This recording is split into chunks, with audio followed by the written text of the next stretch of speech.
Okay, so we're going to quickly run through Phrygian pentatonic and just the basic triad version. The reason again I'm doing this is because the only things you really see when you search for this kind of thing, the Phrygian pentatonic, are the like either guitar riffs or jazz theory and stuff. So I'm going to show you basic triadic reasons why you can use this, and it really tames Phrygian out. I did Dorian pentatonic today as well, and I'll link that. So we have the major pentatonic built off of D, the Dorian pentatonic built off of E if we're considering this D major. Okay, so, and I explained this in the first one. So that would be D major, and again, using the major pentatonic,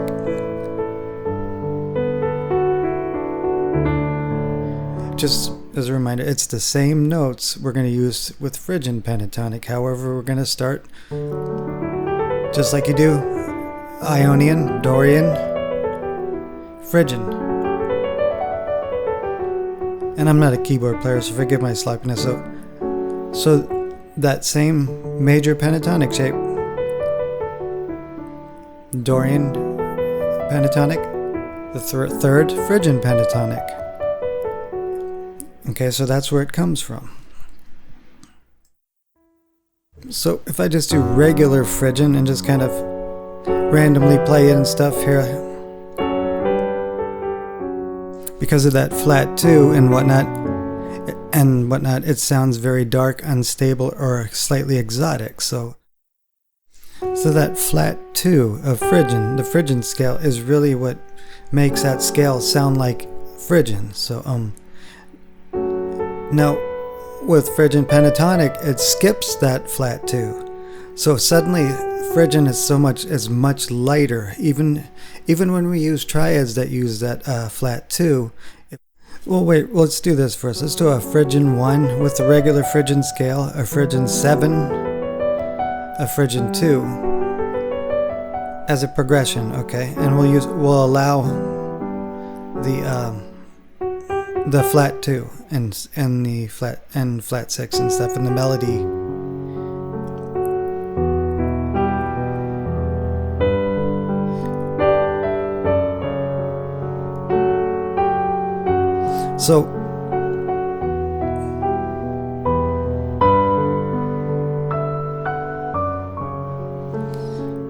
So it sounds very kind of dark and ominous, but we eliminate that flat 2 and uses Phrygian pentatonic and use the same chord progression, 1 7 2 1. Okay, but I'm going to use as my melodic content. I'll just make it up as I go.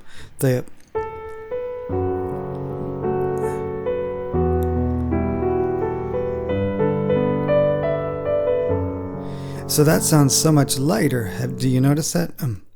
Missing that flat 2 makes it so much lighter. So even though you're using, let's do another progression. 1 2 6 4 1.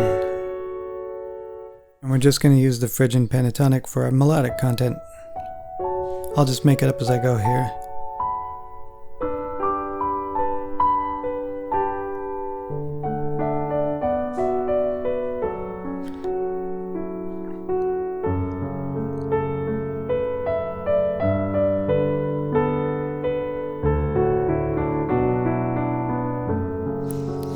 Also, the melodic content doesn't have that flat 6,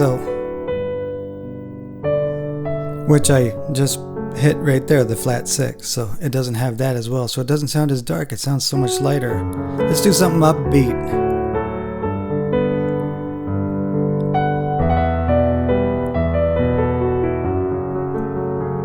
Okay, so it still sounds very light, Phrygian, very light. 1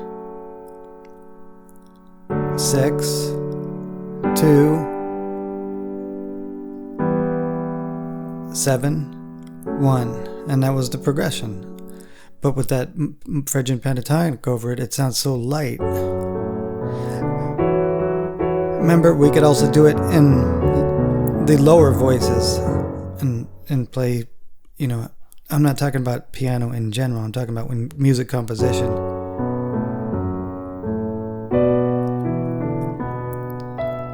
Switch out Phrygian pentatonic on the upper voices now.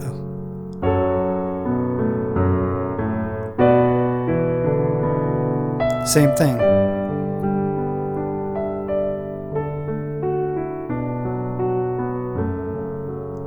So it sounds extremely light, and you could switch where the melody plays.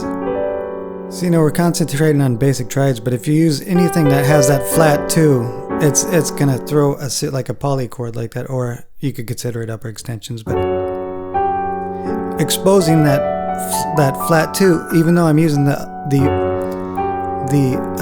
Phrygian pentatonic in there, I was intentionally exposing that flat 2, so suddenly that Phrygian pentatonic does not sound nearly as light.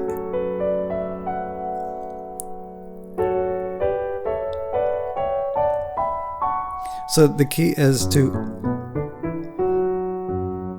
so in summary, you can use all the chords of Phrygian, and as long as your melodic content does not contain that flat 2 or the flat 6, which is not in there, Phrygian will sound it will sound like a very light Phrygian, and it'll suddenly tame it out a bit. It won't sound exotic and it won't sound dark.